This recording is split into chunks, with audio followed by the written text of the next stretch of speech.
Good morning students. कैसे हैं आप सभी लोग। देखिए बेटा, आज मैं आप लोग को बताने जा रहा हूँ वॉइस में अगर आपको डबल ऑब्जेक्ट मिल जाए तो आप उसे कैसे बनाते हैं। जैसे एग्जांपल में लिखा है राम गिव मी आ बुक।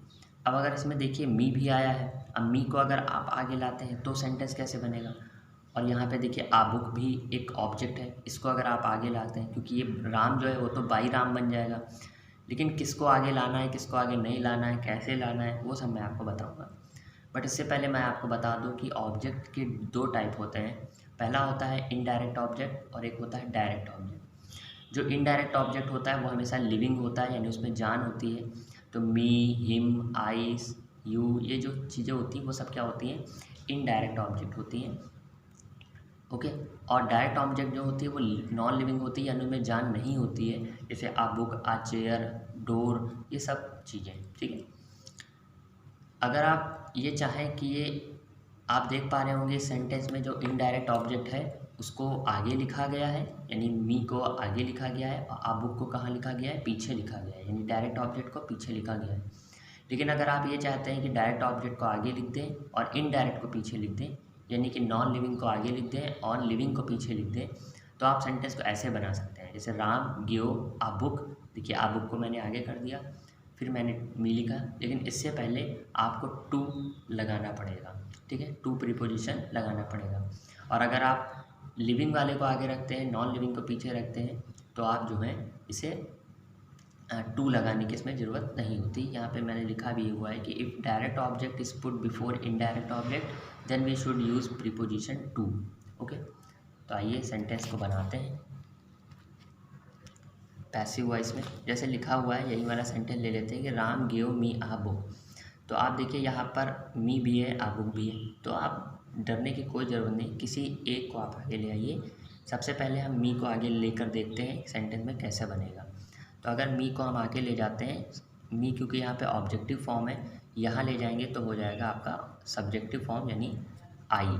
मी किसे बदल जाएगा, आई में बदल जाएगा। फिर देखिए कौन सा टेंस है, तो ये आपका पास्ट इंडेफिनिट टेंस है। पास्ट इंडेफिनिट टेंस किस, जब पैसिव में बदलते हैं आप तो उसमें आप वॉज वर्ब का यूज़ करते हैं, आई के साथ वॉज का यूज़ करते हैं।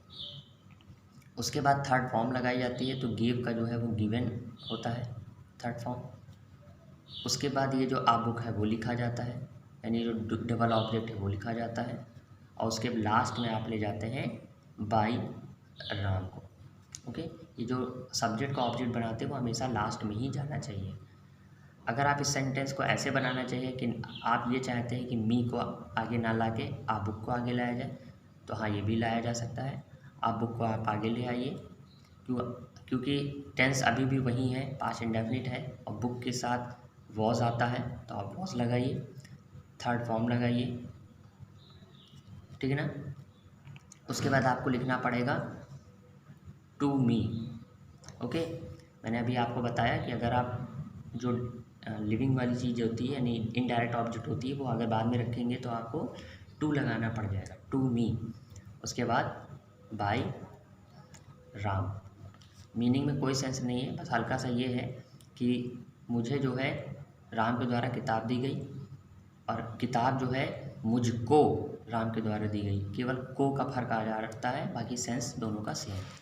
लेकिन कभी कभी क्या होता है, कुछ ऐसी प्रीपोजिशन आ जाती हैं जो जिनमें ऐसा खेल नहीं किया जा सकता। जैसे ही takes a copy for me.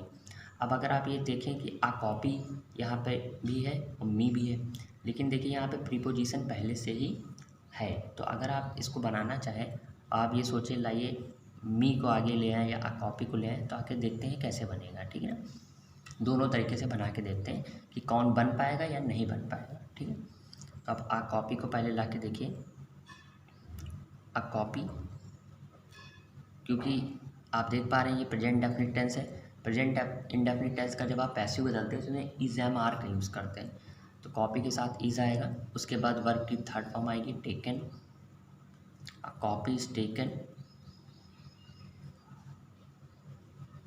For me by him. ये जो आपका सब्जेक्ट है वो ऑब्जेक्ट बन जाएगा, उससे पहले आप हिम लगा देंगे।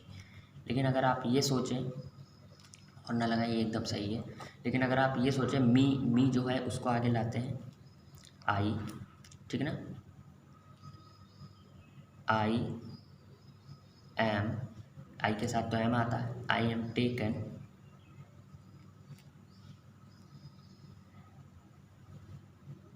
अब देखिए फंस रहा है ना सेंटेंस, है ना, फंसने लगा। आई एम टेकन मुझे मतलब कॉपी जो है वो मेरे लिए लाई जा रही है ना।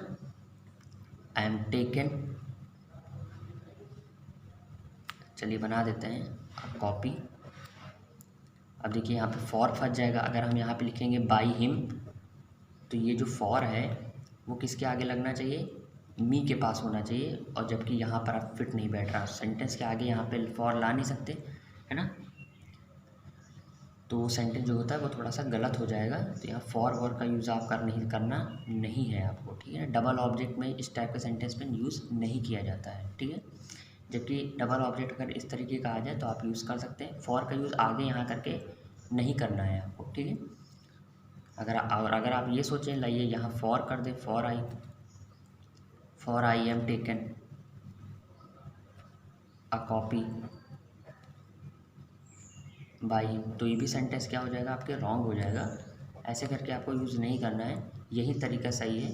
अगर आपको कभी सेंटेंस में आपको प्रीपोजिशन दिख जाए और डबल ऑब्जेक्ट हो, तो आप जो नॉन लिविंग है उसी को आगे लाइएगा और उसके बाद आप इसको बनाइएगा, ओके। नेक्स्ट सेंटेंस है हमारा बेटा, आप देख पा रहे होंगे यहाँ पे लिखा हुआ है एक्टिव वॉइस विथ प्रीपोजिशन। कभी कभी एक्टिव वॉइस में प्रीपोजिशन आ जाता है, जैसे अभी आपने डबल ऑब्जेक्ट में देखा, लेकिन वहाँ डबल ऑब्जेक्ट थे। यहाँ पर क्या होगा, आपको डबल ऑब्जेक्ट नहीं मिलेंगे, यहाँ सिंगल ऑब्जेक्ट मिलेगा लेकिन प्रीपोजिशन होगी। तो यहाँ पे देखिए क्या लिखा है, if preposition is used with verb in active voice then in passive voice preposition is not removed. जब आप इसको बनाएंगे पैसिव वॉइस में तो प्रीपोजिशन को हटाया नहीं जाएगा। खेल समझने की कोशिश करिएगा।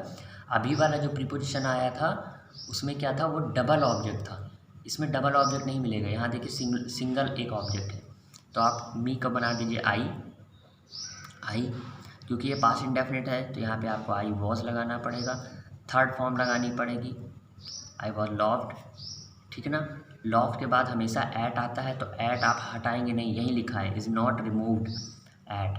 उसके बाद आप लिखते हैं बाई और ही का हिम, ओके। प्रीपोजिशन हटाई नहीं जानी है। नेक्स्ट देखिए यहाँ पे लिखा है we must look into the matter, तो द मैटर को आगे लाइए,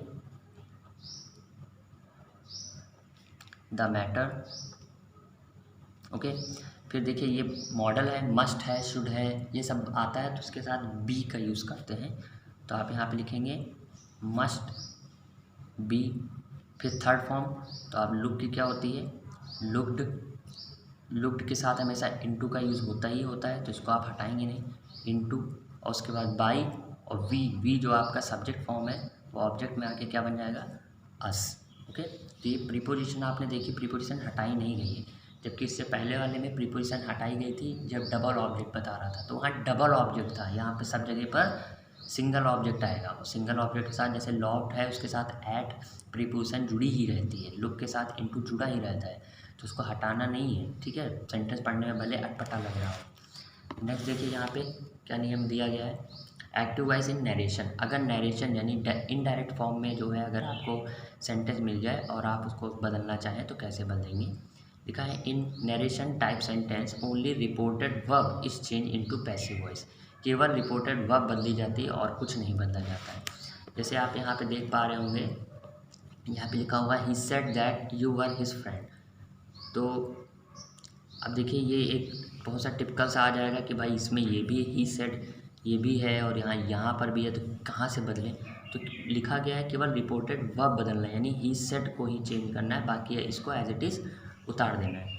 तो आप देखिए यहाँ पर सब्जेक्ट है, यहाँ पर ऑब्जेक्ट है, बट यहाँ पर कौन नहीं है, ऑब्जेक्ट नहीं है। बिना ऑब्जेक्ट के कभी भी पैसिव वॉइस नहीं बनाया जाता है ना। अगर ऑब्जेक्ट नहीं है तो आपको वहाँ पे ऐसी चीज़ माननी पड़ेगी। तो आप यहाँ पे इट मान लीजिए, इट मान सकते हैं वहाँ पे आप इट, क्योंकि ये आपका पास्ट इंडेफिनिट है तो यहाँ पे वॉज लगाइए, इट वॉज। और थर्ड फॉर्म भी सेड ही होती है तो आप लिखेंगे इट वॉज सेड, ठीक है ना। अब आप चाहें तो यहाँ पे बाई हिम लगाएं, बाई हिम ऐसे लिखें, और ना चाहें तो ना लगाएं, कोई दिक्कत नहीं है, लेकिन आगे का सेंटेंस एज इट इज़ उतार डालेंगे। That you were his friend. Next देखिए यहाँ पे लिखा हुआ ही says that the Taj Mahal is situated in Agra. ये that the Taj Mahal is situated तो आगरा, ये तो एज इट इज़ उतार डालेंगे। हमको खेल है केवल ये ही सेज से, मतलब इस टाइप का अगर इनडायरेक्ट फॉर्म में आ जाए तो आप कैसे बदल देंगे, है ना। तो यहाँ पे आप क्या करेंगे, आप इट का यूज़ करिए, इट, ठीक ना। ये आपका प्रेजेंट डेफिनेट है, तो प्रेजेंट डेफिनेट को जब पैसिव में बदलते हैं तो इज एम आर का यूज़ करते हैं, तो इट इज़, और उसके बाद third form it is said. अब आप चाहें तो यहाँ पे बाय हिम लिखें और चाहें तो ना लिखें, कोई दिक्कत नहीं है। फिर आगे दैट द ताजमहल